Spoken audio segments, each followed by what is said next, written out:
Oke, selamat pagi saudaraku yang ada di TikTok dulu. Selamat pagi, good morning. Apa kabar pagi ini? Juga saudara, saya menyapa teman-teman yang ada di YouTube. Halo, dan juga teman-teman yang ada di Zoom. Semuanya bersuka cita pagi ini oleh karena kasih Tuhan ya. Saya percaya semuanya bersuka cita. Oke, saudara yang terkasih, kita akan mendengarkan firman Tuhan. Mari kita bersatu di dalam doa.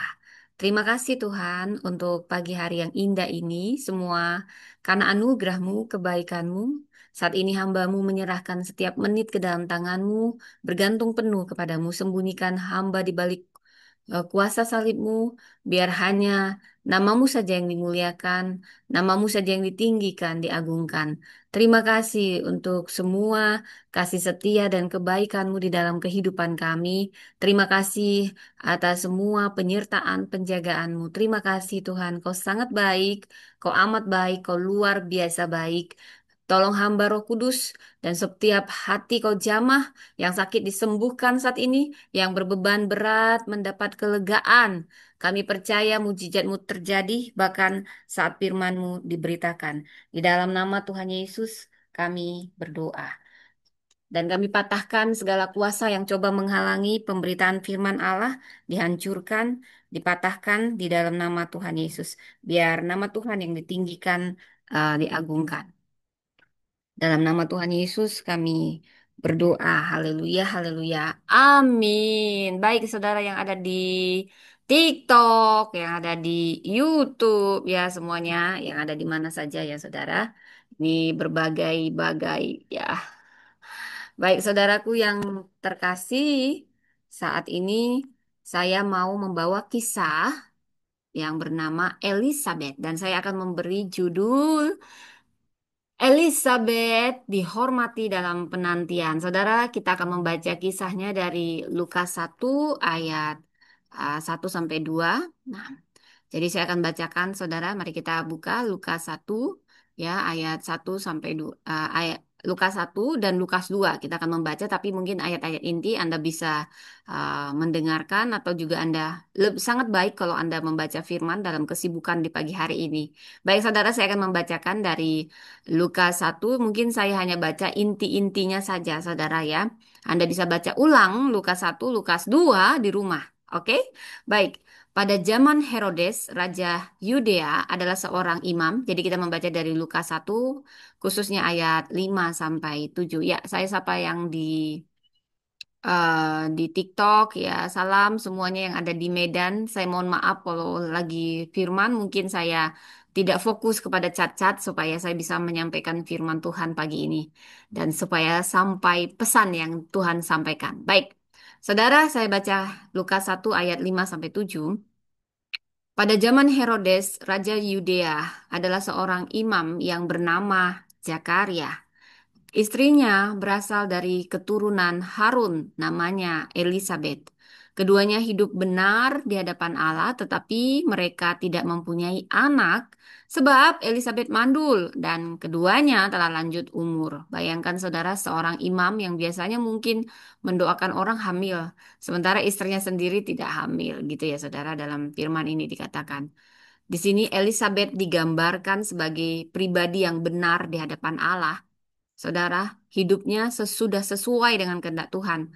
Saudara, jangan kita cepat menghakimi kalau seseorang nggak punya anak, ya, wanita mandul, kita sering cepat banget, mungkin karena terbawa dari dulu-dulu, kalau hamil atau kalau orang yang mandul itu aib gitu ya, saudara ya. Padahal kalau Anda baca di Alkitab, itu hampir semua wanita-wanita signifikan itu mandul, saudara.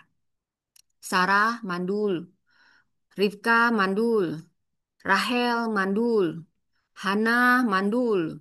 Kemudian banyak yang mandul. Justru orang-orang hebat kok mandul gitu ya saudara. Kok susah punya anak tapi sekali diberi anak. Wow, anak yang luar biasa. Elizabeth mandul ya. Elizabeth dan Maria adalah dua generasi yang sangat berbeda usianya saudara. Tapi mereka dipertemukan oleh waktunya Tuhan. Kadang kita melihat dari waktunya Elizabeth kok kelamaan hamilnya sudah lewat menopause, sudah nenek-nenek. Kita melihat Maria yang sangat belia, kok cepet banget hamilnya kan bentar lagi mau nikah, kenapa mesti hamil dulu sebelum nikah? Mungkin banyak pertanyaan seperti itu, saudara ya. Nah, saya balik lagi khusus tentang kemandulan, saudara ya. Jadi saya sangat terpesona kenapa banyak wanita mandul di Alkitab, tapi ternyata dipakai Tuhan luar biasa, saudara. Namun kemandulan ini menjadi realita dan realitanya sangat menyakitkan, saudara tentunya dalam konteks saat itu. Jadi ayat ini menunjukkan kontras antara kesalehan dan penderitaan. Ini membuka ruang untuk refleksi teologis bahwa penderitaan bukanlah hukuman atas dosa, melainkan ruang pertumbuhan iman. Jadi ada yang perlu dibalikkan selama ini cara kita memandang dengan cara Tuhan memandang. Kita manusia jangan cepat sekali menghakimi. Karena sebenarnya ini bukan apa yang dibatasi Tuhan, kemandulan, sakit penyakit itu semata-mata bukan hanya karena dosa, ya saudara, tapi juga bisa menjadi ruang pertumbuhan iman, ruang kesaksian ilahi. Saudara, bila kita membaca dari Lukas 1, mungkin saya lompat-lompat karena ambil Elisabetnya penekanan. Saya ambil dari Lukas 1, Anda bisa buka Lukas 1 ayat 13 sampai 17, di mana malaikat menyampaikan kepada Zakaria bahwa doanya dikabulkan dan Elisabet akan melahirkan seorang anak yang akan diberi nama Yohanes. Intinya demikian. Saudara bayangkan seorang nenek-nenek, aduh udah menopause, aduh kalau nenek-nenek ya udah nggak ada gairah juga saudara ya. Ada masa wanita itu menopause ya. Jadi Allah tidak melupakan doa yang dipanjatkan dengan setia. Saya mau katakan, Allah tidak melupakan doa yang dipanjatkan yang dengan setia. Bahkan ketika waktu manusia tampak terlambat, ini menggambarkan bahwa janji Tuhan tidak pernah gagal. Hanya waktunya aja yang sering berbeda dari yang kita harapkan. Saya mau katakan, janji Tuhan dalam hidupmu tidak pernah gagal. Penolakan, penundaan itu bukan berarti gagal. Belum tentu, saudara. Saya mau katakan, penundaan seakan-akan waktu terlalu lama dan di satu waktu kita melihat teman kita udah duluan, ya udah kayak dipakai dahsyat sekali ya. Saudara, saya mau katakan penundaan itu bukan berarti penolakan dari Tuhan. Waktunya Tuhan itu kadang misteri, saudara. Saya membahas tentang Elizabeth dan Maria ini misteri, misteri ilahi.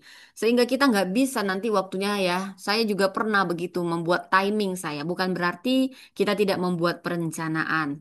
Kita boleh dan harus membuat perencanaan dalam hidup ini. Itu bagian dari iman. Iman itu ada tindakan. Tapi lebih dari situ. Ini kita diajar bergantung penuh kepada Tuhan. Kadang kita boleh punya estimasi, kita boleh punya pengharapan.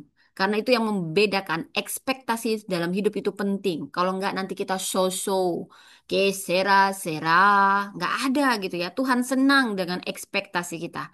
Tapi yang mau saya katakan saudara, kita harus menyerahkan dan bergantung penuh kepada Tuhan. Karena cara Tuhan berbeda dengan cara kita. Sering ku tak mengerti jalan-jalanmu Tuhan, bagai di belantara yang kelam. Tampak seribu tanya. Saya pernah di waktu-waktu saya bingung, saudara. Bagaimana ini Tuhan? Bagaimana? Saya nggak ngerti. Bahkan sampai sekarang saya nggak ngerti, saya hanya menjalani kadang Tuhan membuka lembar demi lembar anak tangga perlahan-lahan. Tapi yang mau saya tahu, dia Bapakku. Kau Bapakku yang baik, mengerti bahasa tetesan air mata, tak kau biarkan. Ku berjalan sendirian. Kadang Tuhan ingin kita seperti anak kecil yang tetap bertumpu. Seperti saya memegang anak saya. Saya tidak menjelaskan semua pada anak saya. Karena saya tahu dia tidak akan bisa menerima semua penjelasan saya. Saya hanya menuntun dia dan mengajari dia belajar ketika dia dekat dengan saya. Dan bagaimana saya selalu menopang dan selalu ada buat dia. Kita orang tua kadang nggak selalu ada. Saya mau bilang orang tua yang paling perfect adalah Tuhan kita. Dia beda dengan kita, tapi kita belajar hari lepas hari. Anak saya waktu kecil dia pegang tangan saya begitu kuat, saudara. Dia pegang, tapi dia percaya, dia nggak butuh penjelasan, dia hanya memeluk saya dan dia merasa nyaman. Saudara, Tuhan ingin kita seperti itu. Ada saatnya kita dibukakan pelan-pelan, pelan-pelan. Semakin kita dewasa, kita akan dibukakan lebih besar lagi. Tapi yang mau Tuhan nyatakan bahwa kita harus bergantung penuh kepadanya. Saudara, apapun doa Anda, sebenarnya Tuhan sudah menjawabnya. Hanya waktunya berbeda dengan waktu kita. Waktu Tuhan pasti yang terbaik, saudara. Allah tidak melupakan doa yang dipanjatkan dengan setia. Bahkan ketika waktu manusia tampak terlambat, saya mau katakan ini menggambarkan bahwa janji Tuhan tidak pernah gagal. Hanya waktunya yang sering berbeda dari yang kita harapkan. Saudara, bila kita balik lagi ke ke firman, saudara. Lukas 1 ayat 24 sampai 25. Elizabeth mengandung. Bayangkan nenek-nenek. Mungkin diperkirakan usianya Elizabeth sudah 70 ke atas, saudara. Aduh, apa yang bisa dilakukan oleh wanita 70 tahun gitu ya. Atau 60 lah kita buat ya sosok lah. 60 atau 70 lah, 70. Ini suatu perbuatan. Tuhan kadang melakukan hal yang mustahil dari hukum alam, hukum dunia. Kenapa? Supaya manusia hanya bisa bilang itu hanya karena Tuhan. Kalau hamil, karena memang seperti Hagar ya saudara ya, mohon maaf. Hagar itu kan karena biologis ya. Tapi Sarah itu yang dijanjikan ya saudara. Tapi meskipun demikian Tuhan memperhatikan Hagar. Dia tahu Hagar ini hanya korban sistem dari ketidaksabaran baik Abraham maupun Sarah. Tapi Tuhan selalu menopang orang-orang yang remuk hati. Mau dia korban sistem, mau dia hanya diperalat, mau dia hanya dimanfaatkan, percayalah. Tuhan dekat dengan orang yang remuk hati. Bawa itu kepada Tuhan. Dia tahu cara memulihkan segala sesuatu. Rencananya tidak pernah gagal. Mungkin kalau tidak pernah ada Hagar, akan ada sangat mulus. Tapi percayalah, Tuhan berdaulat atas apapun. Saat kita bawah, seakan seperti nasi sudah jadi bubur, tapi bubur yang Tuhan buat akan menjadi bubur yang sangat-sangat spektakuler. Saudara, apapun di tangan Tuhan, luar biasa. Sekarang pertanyaannya, maukah Anda membawanya kepada Tuhan? Sekarang kita balik tentang Elizabeth. Kenapa saya harus membawa Anda lebih dalam dulu? Karena Anda harus bisa membayangkan seorang Elizabeth, saya seorang perempuan. Ada waktunya perempuan menopause. Saudara, Elizabeth ketika menggebu-gebu, mungkin itu usia 20 setelah dia menikah dengan Zakaria. Bayangkan dia berdoa, dia mendoakan orang hamil, dia nggak hamil-hamil. Sampai sudah menopause, pasti dia berkata, oh mungkin Tuhan ingin aku punya anak-anak rohani. Ya, mungkin sebagian ada yang demikian Tuhan, karena saya pernah mendengar kesaksian demikian. Tapi yang mau saya bawa lebih dalam, karena dulu beda dengan sekarang. Dulu yang mandul itu aib. Elizabeth ini dosa apa? Dia saleh, dia benar, tapi nggak punya anak. Dia doain orang, orang hamil, tapi dia sendiri nggak hamil-hamil, saudara. Pasti dia punya pertanyaan Tuhan, aku dosa apa? Aku salah apa? Dulu ngeri, mulut netizennya lebih parah walaupun nggak ada media sosial, saudara. Karena aib, aib, aib begitu ya, saudara ya. Kalau sekarang sudah banyak pendidikan, jadi nggak pendidikan bully-bully gitu ya saudara walaupun tetap ada bully ya saudara yang paling tidak em, sudah banyak perkembangan dengan perkembangan zaman saudara. Saudara Elizabeth mungkin sudah tidak punya ekspektasi tapi itu salah saudara. Dia tetap percaya pada Tuhan. Saya yakin sehingga janji itu terpenuhi karena dia tetap percaya walaupun benih itu kecil karena sudah mulai mengecil seiring tahun dan melihat tampak mustahil tapi benih itu masih tetap ada dan Tuhan menghargai. Itulah yang mau saya katakan. Sekecil apapun benih itu sekarang di tangan Tuhan bisa besar. Mungkin Anda sudah lama sekali mendoakan dan Anda sudah lupa. Bahkan mungkin Anda sudah ikhlas. Tuhan, mungkin aku tidak dipakai untuk punya anak. Anak-anak jasmani, tapi hanya anak-anak rohani. Saudara, saya mau katakan, saudara. Saya mau katakan, saudara. Sekecil apapun benih doa Anda, Tuhan sudah menampungnya. Dia punya cara yang terbaik untuk mewujudkannya. Dan saya mau katakan jangan kehilangan ekspektasi untuk itu, saudara. Ini ada sulkun ya, mohon maaf ini di TikTok ini banyak kadang-kadang apakah yang mujizat Allah yang menciptakan dengan sempurna. Ya, ini nggak perlu digubris, saudara ya. Apapun yang Anda bilang, Yesus adalah Tuhan, itu aja intinya. Oke? Baik. Elizabeth mengandung, saudara. Ini suatu perbuatan Tuhan. Kalau bukan Tuhan nggak mungkin.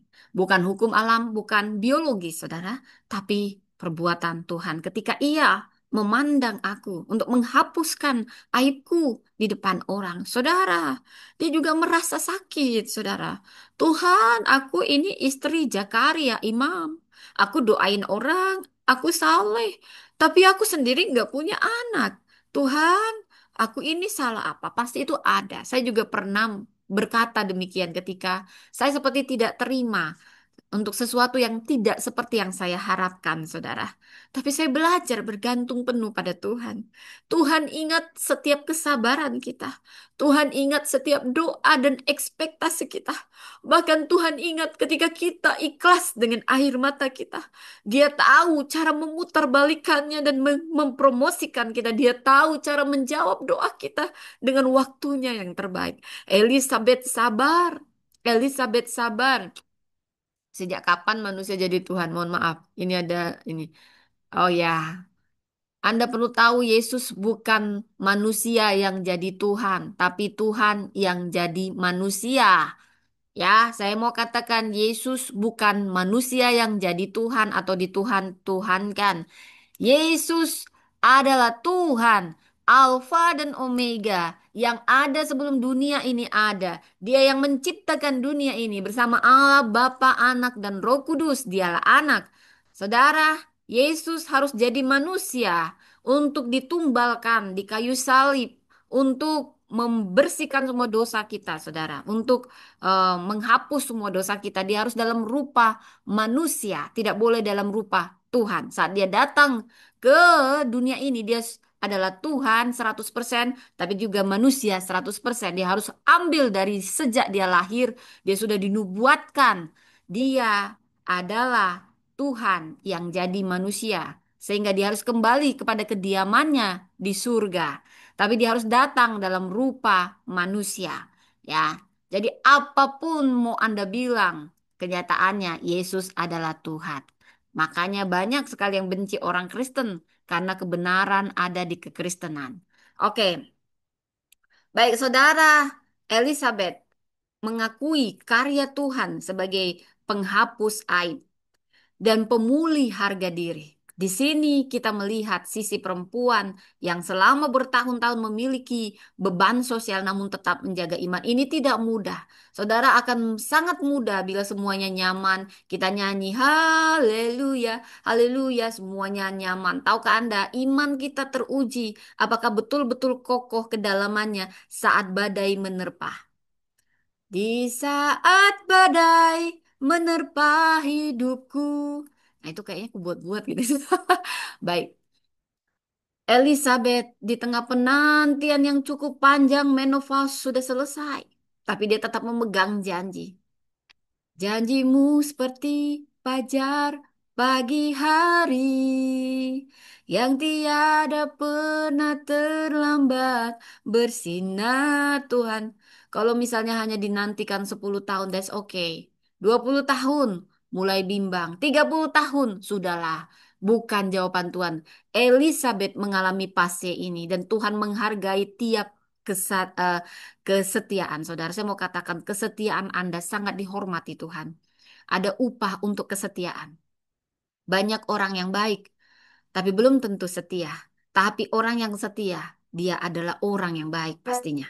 Saudara, Elizabeth tetap berjuang dan berusaha mempertahankan imannya sebagai penghapus aib dan pemulih harga diri. Di sini kita melihat sisi perempuan yang selama bertahun-tahun memikul beban. Mungkin dikata-katai, lihat itu, orang lain dia doakan. Ya sama, Yesus juga pernah mengalami itu waktu dia di kayu salib. Turunlah kau dari salib itu, supaya aku percaya kau Tuhan. Diledek-ledek, biasanya orang benar diledek-ledek. Nah, ini seperti ini nih, yang ada di cat-cat ini. Itu sudah biasa, itu sudah tertulis ya. Makanya orang Kristen biasa kalau diledek-ledek, karena itu ancaman bagi setan-setan yang memakai orang-orang, saudara. Jadi maksudnya begini, yang membawa kebenaran kita harus siap ya ditolak. Karena dunia ini dikuasai oleh si jahat. Karena itu kita harus jadi terang, jadi garam. Kalau ada pertentangan, itu artinya memang ada perbedaan terang dengan gelap. Ketika terang datang, gelap harus menyingkir. Karena kita dianggap ancaman sebagai anak-anak terang. Saudara, saya mau katakan, ada perlindungan Tuhan. Jangan mengandalkan kekuatanmu, minta kekuatan dari Tuhan. Supaya kita menjadi alat, kita hanya alat. Alatnya Tuhan. Dan biar semua kemuliaan bagi nama Tuhan. Saudara kita balik lagi ya. Nanti panjang sekali. Di sini ada perempuan yang sangat tangguh imannya. Walau ada banyak beban, mungkin dia menahan, dia tahan. Tapi dia tetap menjaga iman. Itulah bukti iman Anda. Apakah betul-betul kokoh atau tidak? Saat Anda tetap setia, sekalipun tidak ada dasar untuk berharap. Saudara, tapi yang mau saya katakan, kesetiaan Anda sangat dihormati surga. Seperti itulah yang diberi kepada Elizabeth. Di masa tuanya semua orang akan berkata itu dari Tuhan. Kalau hanya di masa biologi seseorang, itu hanya dibilang ya namanya juga kalau wanita bersetubuh ya bisa hamil. Tapi kalau di masa tua ada masa menopause, memang Tuhan mau melewatkan hukum alam biologisnya seorang perempuan supaya semua orang tahu itu dari Tuhan. Itu adalah anak yang Tuhan memang rancang khusus sebagai nabinya, sebagai utusannya, saudara. Saudara, Elizabeth memang dipersiapkan untuk melahirkan Yohanes Pembaptis yang akan menyiapkan jalan bagi Yesus. Saudara, Lukas 1 ayat 39 sampai 45, Maria mengunjungi Elizabeth dan bayi dalam rahim Elizabeth melonjak. Jadi beda usia kandungan mereka 6 bulan, Saudara ya. Elizabeth sudah duluan hamil. Maria belia, usianya itu jauh terpaut. Dia bisa bilang bibi sama Elizabeth. Dan Elizabeth dengan Maria ini seperti dua generasi, dua generasi. Ini pendeta yang penting perpuluhan lancar. Nggak perlu kasih perpuluhan sama saya. Kasih perpuluhan sama Tuhan. Kalau lu pelit juga nggak apa-apa. Nggak ada yang maksa. Di sini nggak perlu ngasih uang. Di sini nggak ada uang. Di sini hanya bagi firman dengan tulus. Ya, hamba Tuhan dipelihara Tuhan. Ya, nggak perlu uang Anda. Ini pasti yang ngomong-ngomong tentang perpuluhan ya, yang punya yang ngomong-ngomong tentang ini si Tuhan ya, yang memang dia bukan orang Kristen ya. Tapi ada juga orang Kristen yang dia suka bahas perpuluhan, saudara ya. Saya mau katakan, kalau Anda nggak mau beri, nggak usah ya. Itu harus dengan ketulusan hati ya. Gereja nggak butuh uang orang pelit-pelit kayak gini ya, saudara ya.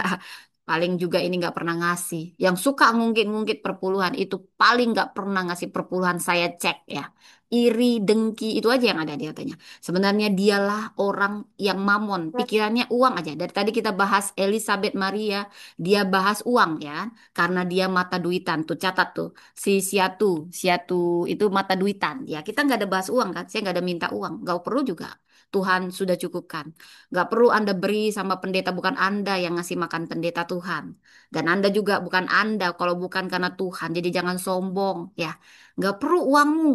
Jalan di surga aja itu dari emas. Saya mau katakan, orang yang suka ngungkit-ngungkit uang di sini, padahal dari tadi nggak kita bahas. Dialah paling mata duitan, dialah orang paling kikir, dialah orang paling pelit. Dan hati-hati kamu, kamu memfitnah hamba Tuhan dari tadi dia nggak bahas uang, kamu bahas uang karena kau lah mata duitan, ya. Bertobatlah kau sia tua yang hanya sembunyi di balik-balik kedokmu itu. Kaulah yang mata duitan. Dari tadi kita nggak bahas uang, dari tadi kita bahas iman.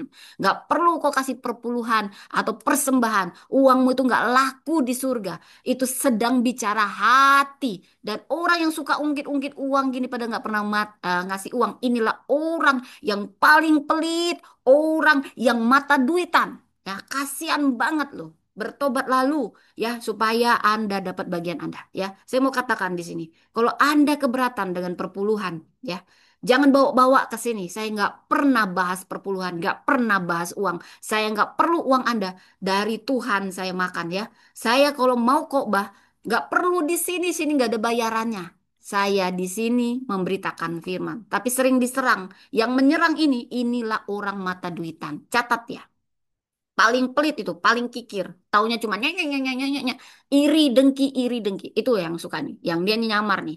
Nyamar, semuanya nyamar. Tapi gue bilang dalam samaranmu, berhentilah kau mikirin duit saja ya. Tuhan kita Jehovah Jireh ya.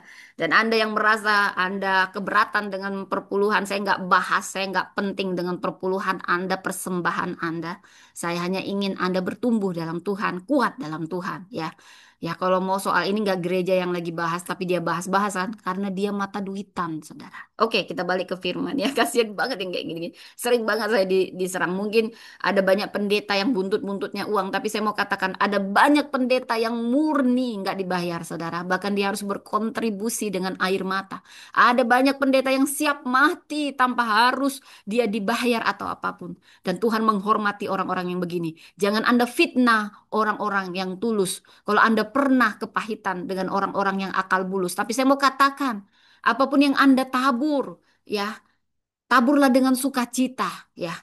Kalau Anda keberatan dengan apapun itu keuangan, nggak usah kasih, nggak diminta kan, nggak dipaksa, kecuali dipaksa. Siapa yang maksa, tegurlah di empat mata. Jangan semua pendeta Anda sama ratakan, ya. Saya nggak pernah menerima apapun. Saya menerimanya dari Tuhan dengan cara yang ajaib. Saya tulus melayani ke penjara, ke janda-janda, nggak ada uangnya di sana. Justru kita yang harus ngumpulin uang untuk mereka. Dan ada banyak pendeta yang tulus digini-giniin, saudara. Hati-hati Anda mengata-ngatain kalau Anda nggak kenal, ya.